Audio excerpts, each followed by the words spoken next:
Dear Professor Khatri, it is very nice to welcome you to Nai Duniya, which is a Baha'i inspired channel dedicated to the sustainable development, prosperity, unity and peace of humankind. In all this, education plays an important role. We are here at Moscow for a UNESCO forum, and there has been a lot of discussion on education in the world and its important role in bringing humanity to prosperity. So I once again welcome you to Nai Duniya. Thank you. You have a great experience in higher education, also in industry. So let's have preliminary remarks on the status of higher education in India. First of all, thank you very much for this opportunity, Dr. Anil. I'm happy to be talking about Indian education system at a place like Moscow, and that shows how much we are concerned about integrating with the global standards of education over here. Let me just begin with, before we come to higher education, let me just clarify a little bit about my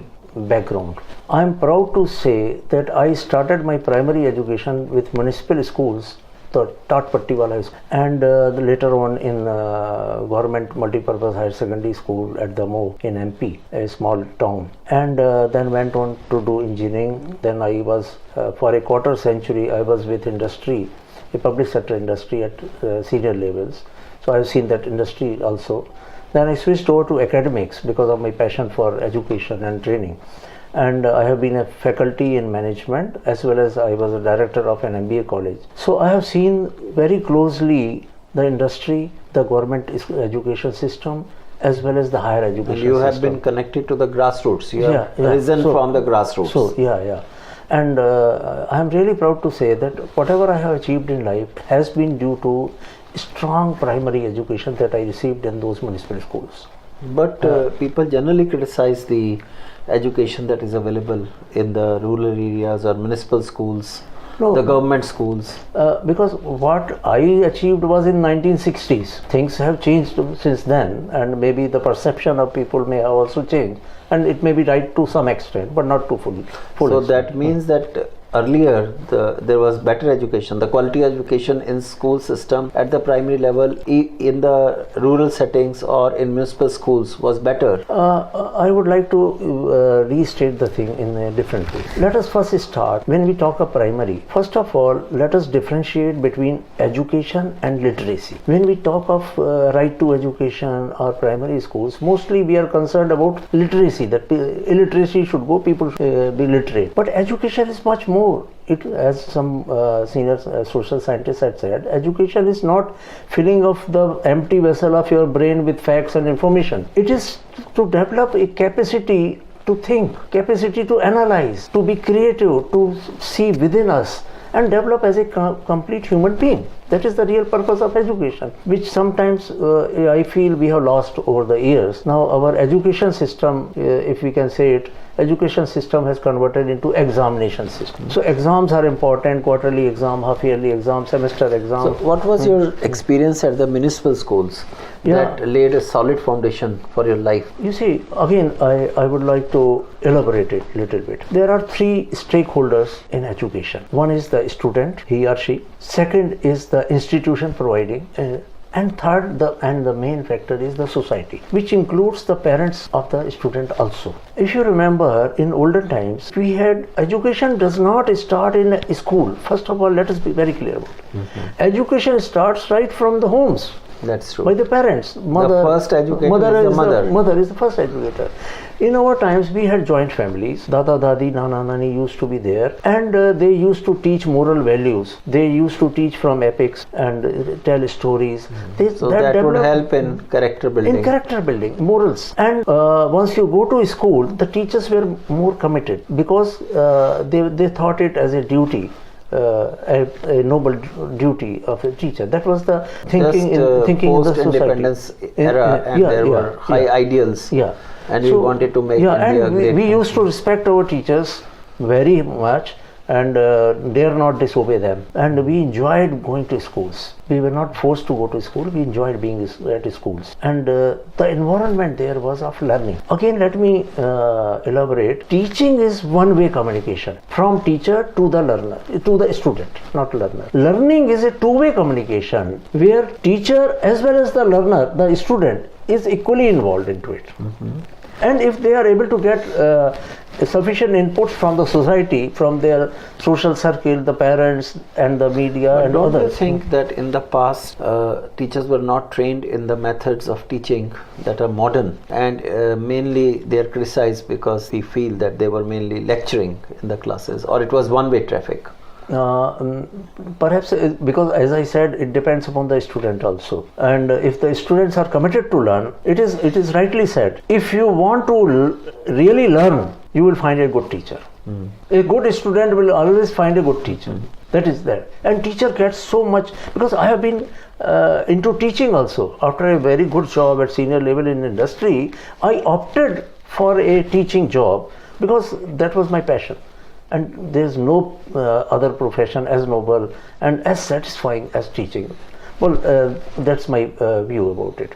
Now, what has happened is that we have limited education to the boundaries of a school or college. So that is wrong. Like I would like to quote George Bernard Shaw. Once he said, I had excellent learning throughout my life. George Bernard Shaw said, I had excellent learning throughout my life except the years I was put in school.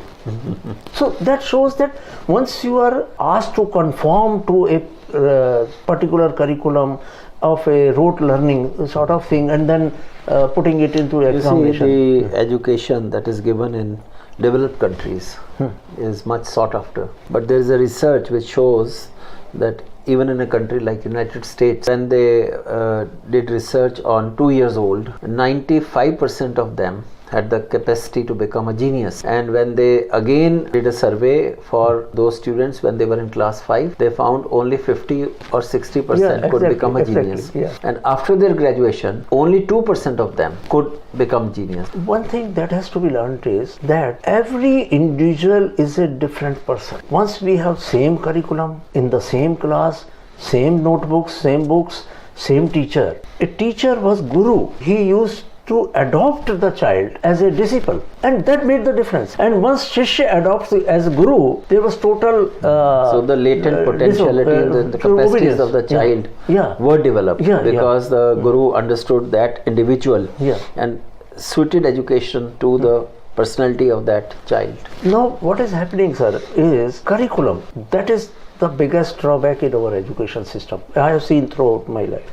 I was a student also in technical education, and I was mechanical engineer in a regional engineering college, which is now NIT at Bhopal, one of the best colleges at that time. But do you know, when I was in the final year giving examination, at that time the calculators came. But we were not allowed to use calculators because nobody knew how to operate it, and it was not taught in the class. So we used to use that slide rule still. So because technology is bringing new avenues, and the teaching, the teacher as well as the institution, they have to adopt new methods. And it is not to be said that now things have changed. Things have always been changing. The history is changing. I think teachers have to learn to be always in a learning mode. Yeah.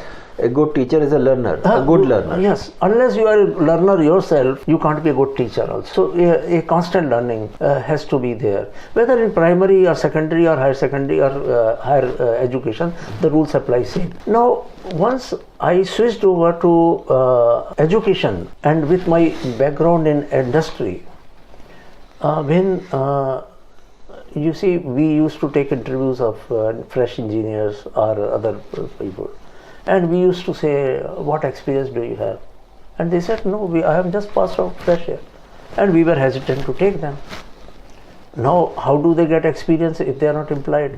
Because the education in the university and schools is only textual, that is begins with words and ends with words. But they have no hands-on experience.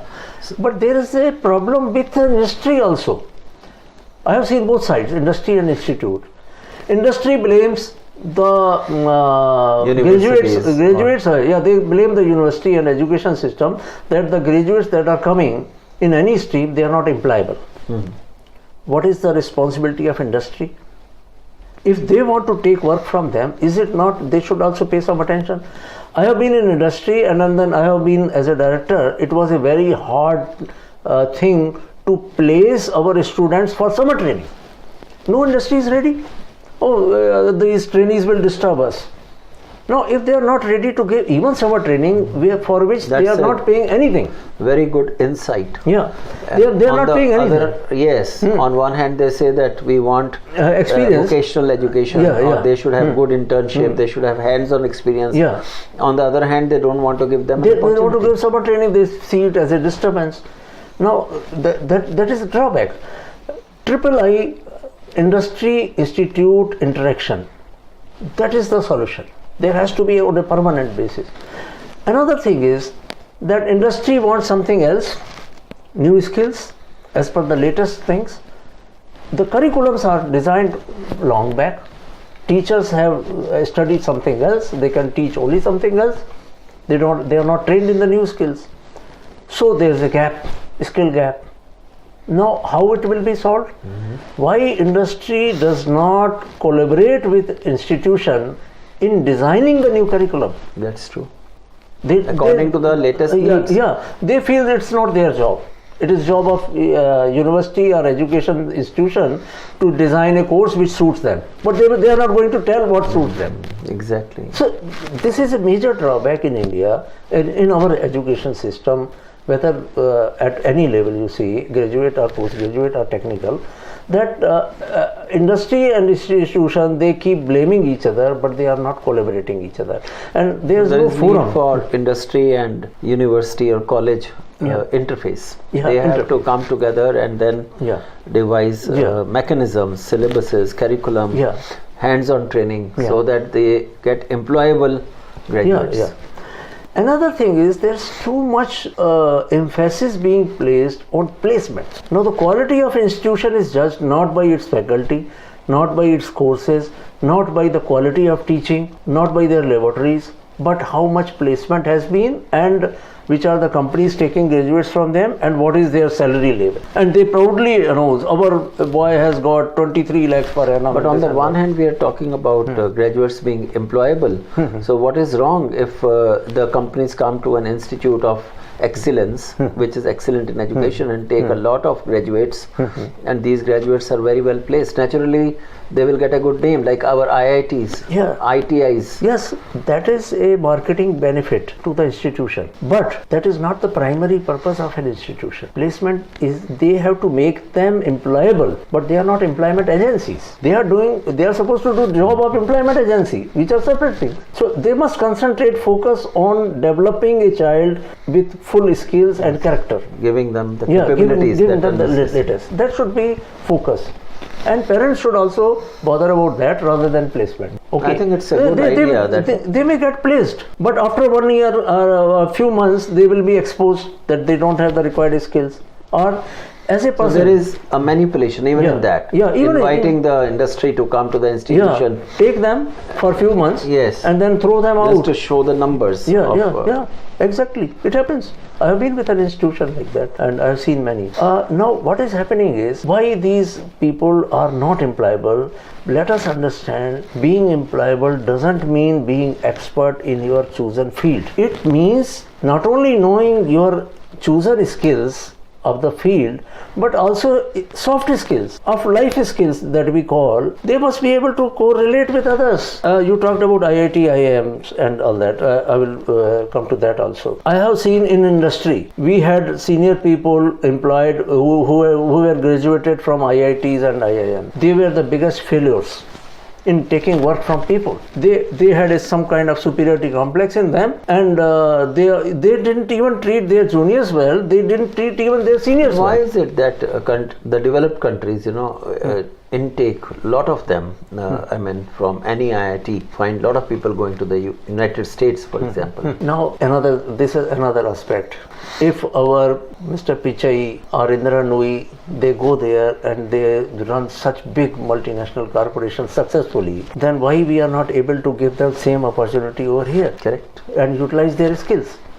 Why do they go away? Because they feel their skills are not being used over here, and there are no opportunities for that. So that is another thing that perhaps our... You see, that the values we were talking about, which should be there in a child from good parents, they are lacking because they want a lot of money. And you were talking about the competition, excessive competition that exists, and the drive for placement, not service, because actually education should prepare human beings to serve society, to give back.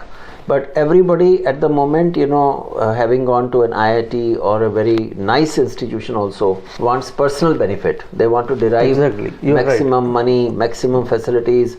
Nobody wants to give back to the country. An IIT student, I think, is prepared by huge expenditure of the government, of public funding. Yeah. And there is no restriction on them to leave the country. I would like to develop on this. A very good point. Whenever our HRD minister or anybody talks about higher education, they name IITs and IIMs. Are these the only higher education system?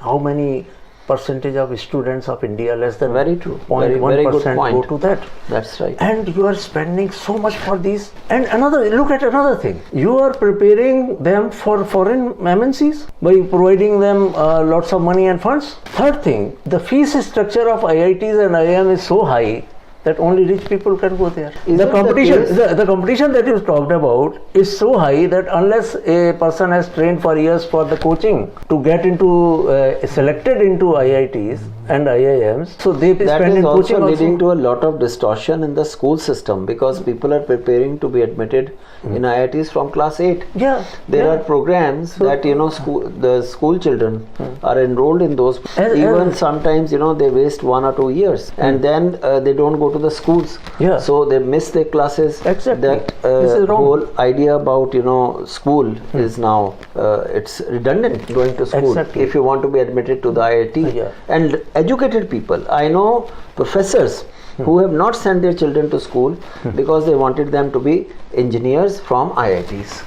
Now just see, this position, this undue emphasis on getting admitted or enrolled in technical education has created a different kind of social divide. That's right. Because they feel that only that is respectable who gets into these fields, and other professions are not respectable. Arts, culture, humanities, sociology, psychology, they are only if you don't get admission into science subjects or engineering and medicine, then you opt for that. There is a slight change now from the interviews that I have conducted.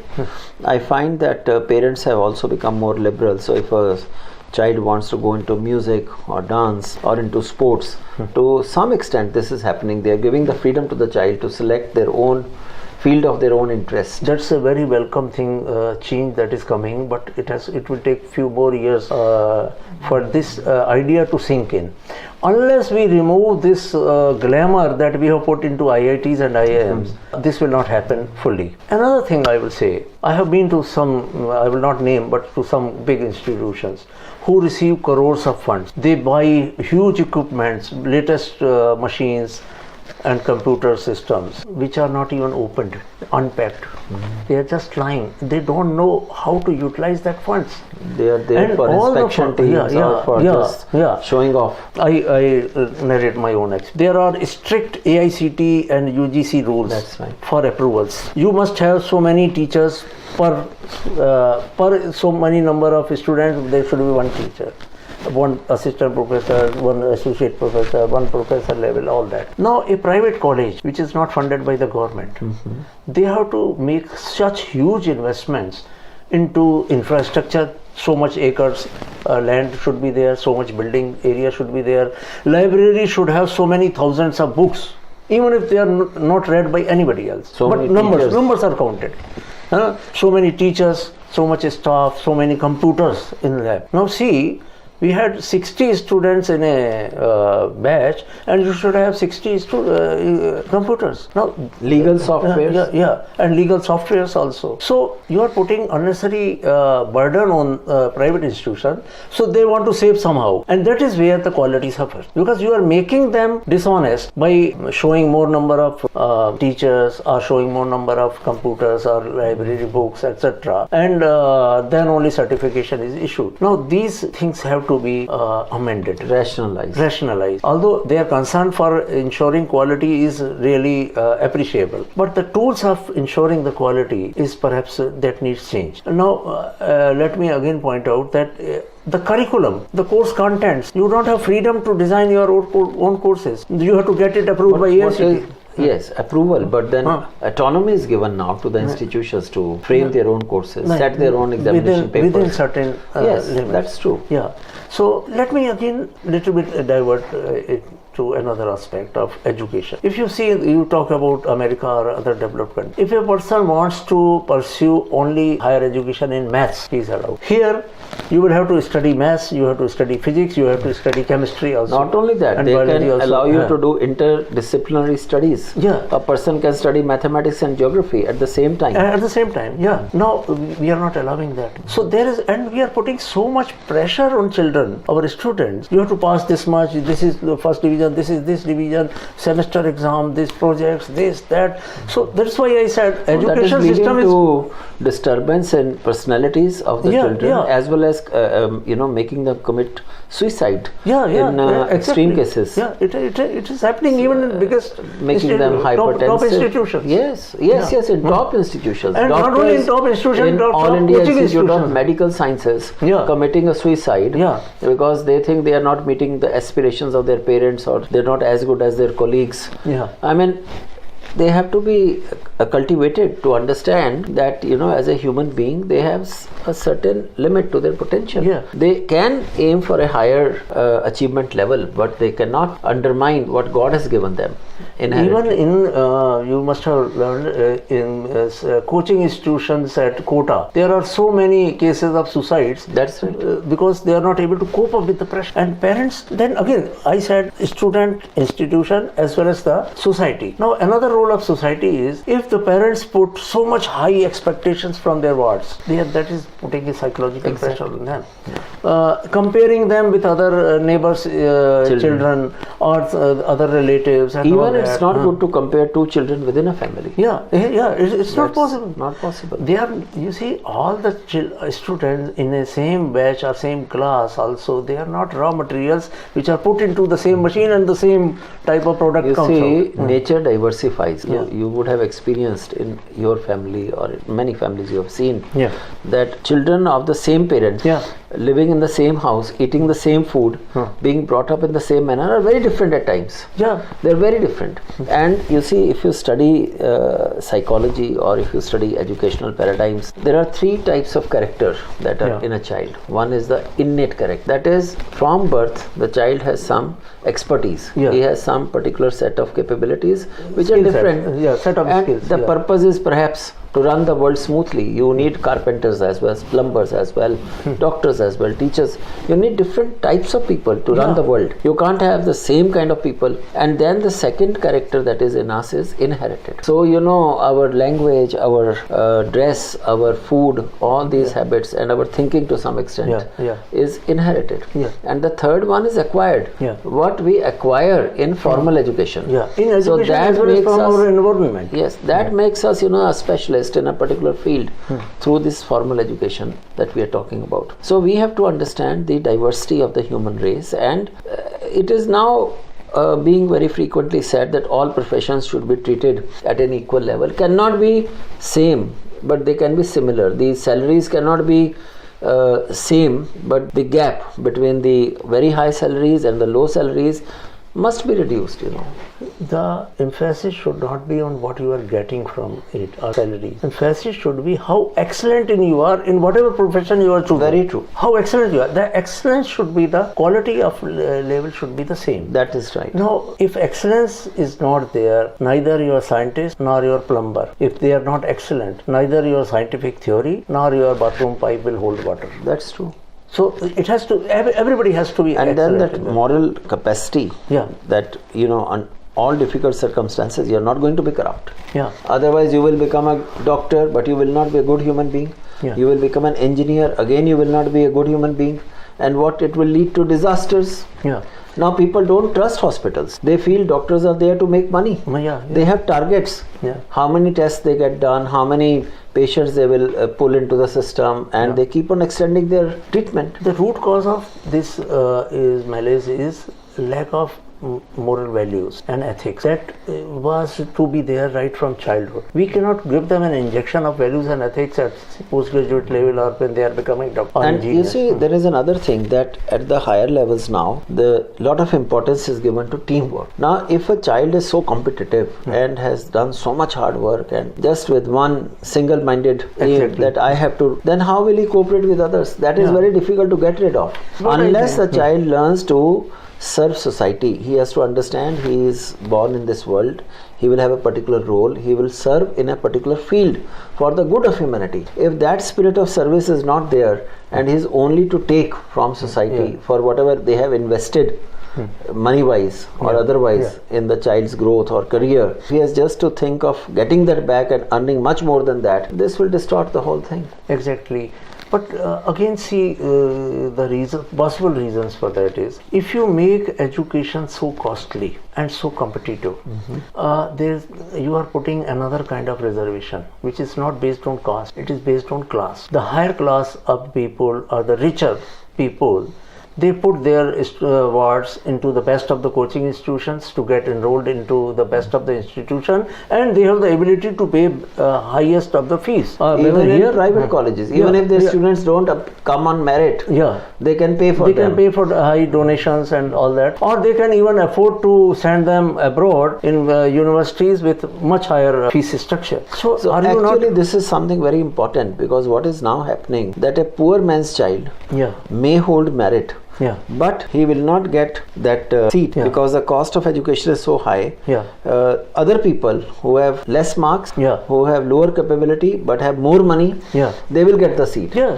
And So- this poor man's child can never become, for instance, a professional. Because Although there is always a argument being given against reservation based on caste, but nobody talks about reservation based on money. that's true. Huh? And that is a bigger thing that is creating a much bigger social There divide. are a few lakhs per annum fees, for instance, for a doctor. Yeah, Right now, if a person's son has excelled, he has stood first in the merit for becoming a doctor. If he doesn't have those few lakhs a year, yeah, if he is just earning 30,000, which is also a kind of middle level salary, Yeah. how will he pay per year, 6 lakhs, Yeah. 7 lakhs, 10 lakhs? And, And so then- his son can never become a doctor. And the not deserving candidate will become a doctor because this poor person cannot pay the yeah, fees. exactly. And now there is another repercussion of that. Once a parent or the student has invested so much money in getting admissions and then getting education pass, now what he wants immediately after employment, he wants to get it back And multiply it. and many times. maybe multiply it,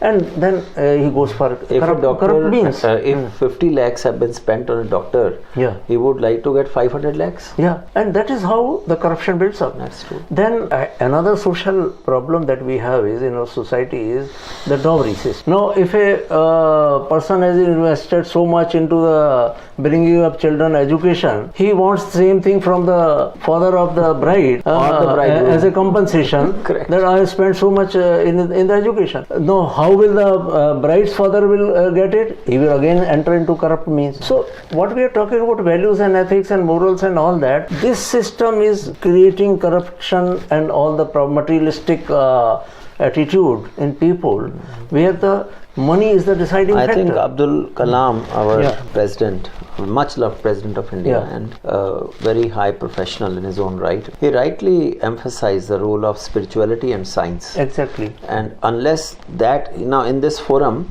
we did discuss a lot of these issues. Yeah. But I think the importance that is to be given to humanities or to spirituality, Yeah. that was not so much emphasized. In fact, we have to integrate it. Neither spirituality or humanities alone is sufficient. Even a person pursuing humanities, he needs to know computer skills or mathematical skills or accounting skills also.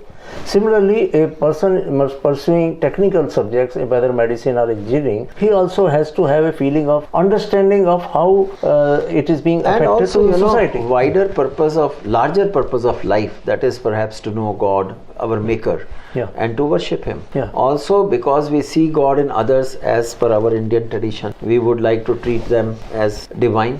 Yeah. And then not to just think of ourselves, but to think of people around us, Yeah, especially the underprivileged people. So I think that it was a very good discussion we had, you, and thank you. many issues have been highlighted.